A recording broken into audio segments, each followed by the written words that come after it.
জাতিসংঘ সাধারণ পরিষদ অধিবেশন উপলক্ষে নিউ ইয়র্ক সফরের তৃতীয় দিন সকালে জাতিসংঘ সদর দপ্তরে টেকসই অন্তর্ভুক্তিমূলক ও স্থিতিশীল বৈশ্বিক অর্থনীতির প্রথম দ্বিবার্ষিক শীর্ষক সম্মেলন অনুষ্ঠিত হয়। টেকসই উন্নয়ন লক্ষ্যে অর্থায়নের অঙ্গীকার বাস্তবায়ন শীর্ষক অনুষ্ঠানে অংশ নেন প্রধান উপদেষ্টা। প্রধান উপদেষ্টা তার বক্তব্যে বলেন, টেকসই উন্নয়ন লক্ষ্য অর্জনের জন্য বছরে $4 ট্রিলিয়ন বিনিয়োগ ঘাটতি পূরণ করা চ্যালেঞ্জিং হলেও অপরিহার্য। তিনি এ সময় বাংলাদেশের 13 লাখ রোহিঙ্গার কথা উল্লেখ করে জাতিসংঘের বাজেট কমানো ও উন্নয়ন সহায়তা হ্রাসের সমালোচনা করেন, যা উন্নয়নশীল দেশগুলোর SDG অর্জনে বাধা উল্লেখ করে সমাধানে 5টি পরামর্শ তুলে ধরেন।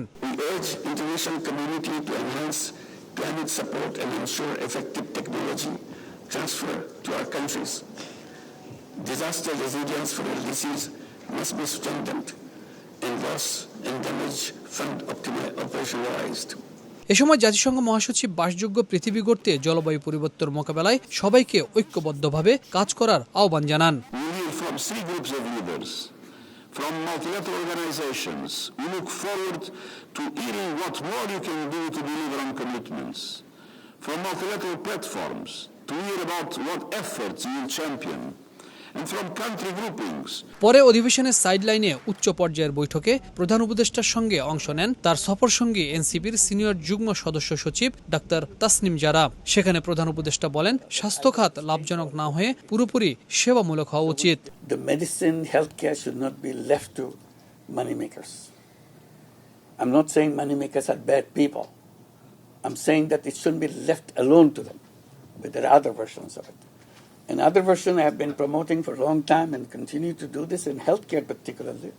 I said healthcare is an area where this version of business would be very appropriate, what I call social business.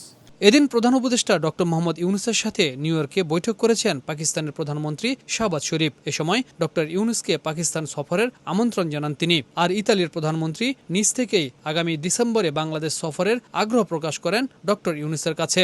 ইতালির সাথে যেটা সেফ মাইগ্রেশন নিয়ে আলাপ হয়েছে এবং ইতালিয়ান প্রাইম মিনিস্টার কে যখন প্রফেসর ইউনূস বলেছেন যে ট্রেডের সম্পর্ক তার সাথে আরো বাড়ানোর জন্য, তখন উনি নিজের থেকেই প্রস্তাব দিয়েছেন ইতালি বাংলাদেশ বিজনেস ফোরাম করার জন্য। এদিন ইউএস বাংলাদেশ বিজনেস কাউন্সিলের উদ্যোগে আমেরিকার শীর্ষ ব্যবসায়ীদের সাথে বিএনপি মহাসচিব মির্জা ফখরুল ইসলাম আলমগীর, জামায়াতের নায়েবে আমির ডাক্তার আব্দুল্লাহ তাহের ও এনসিপির সদস্য সচিব আখতার হোসেন সহ সফরসঙ্গী 6 রাজনীতিকদের সঙ্গে নিয়ে বৈঠক করেন প্রধান উপদেষ্টা। অনুষ্ঠানে ব্যবসায়ীদের বাংলাদেশে বিনিয়োগের আহ্বান জানানো হয়। এই মিটিংটায় বাংলাদেশের থেকে যে 6 জন যে পলিটিক্যাল লিডার এসছেন প্রফেসর ইউনূসের ইনভাইটেশনে, তারা 6 জনই উপস্থিত ছিলেন এবং তাদের সাথে প্রফেসর ইউনূস ইন্ট্রোডিউস করে দিয়েছেন যে সামনে যখন ফেব্রুয়ারির প্রথমার্ধের পরে যখন ডেমোক্রেটিক ট্রানজিশন হবে, তখন তো পলিটিক্যাল পার্টিগুলোই বাংলাদেশকে তারা গভর্ন করবেন। তো তাদের সাথে একটা এই বিজনেস কমিউনিটির, ইউএস এর বিজনেস কমিউনিটির যাতে আরো জানাশোনা হয় সে বিষয়ে উনি আরো ইন্ট্রোডিউস করিয়ে দিয়েছেন এবং তারা আমার জানা মতে যে ওদের নিজেরাও অনেক মিটিং করেছেন তাদের সাথে। প্রধান উপদেষ্টা সব বৈঠকেই অর্থনৈতিক সমস্যা সমাধান, টেকসই উন্নয়ন লক্ষ্যমাত্রা, রোহিঙ্গা সমস্যাকে গুরুত্ব দিয়েছে। আলোচনায় ছিল আগামী ত্রয়োদশ জাতীয় সংসদ নির্বাচনের বিষয়টিও। টেকসই উন্নয়ন লক্ষ্যমাত্রা অর্জন করতে হলে সারা পৃথিবীর জন্য 18টি গোল নির্ধারণ করা হয়েছে। এই গোলগুলো বাস্তবায়ন করার ক্ষেত্রে প্রতি বছর শত শত ট্রিলিয়ন ডলারের দরকার হয়, কিন্তু প্রতি বছরই এখানে ঘাটতি থাকে। 80তম জাতিসংঘ সাধারণ অধিবেশনে ডক্টর মোহাম্মদ ইউনূস বিশ্ব নেতাদের জানালেন, এই ঘাটতি যদি পূরণ করা না হয় তাহলে বিশ্ববাসীকে বিশেষ করে জলবায়ু সংকট, খাদ্য সংকট, স্বাস্থ্য সংকট সহ নানা ধরনের দুর্যোগের মোকাবেলা করে টিকে থাকতে হবে। হাবিব রহমান, ওয়ান নিউজ, জাতিসংঘ সদর দপ্তর, নিউ ইয়র্ক, যুক্তরাষ্ট্র।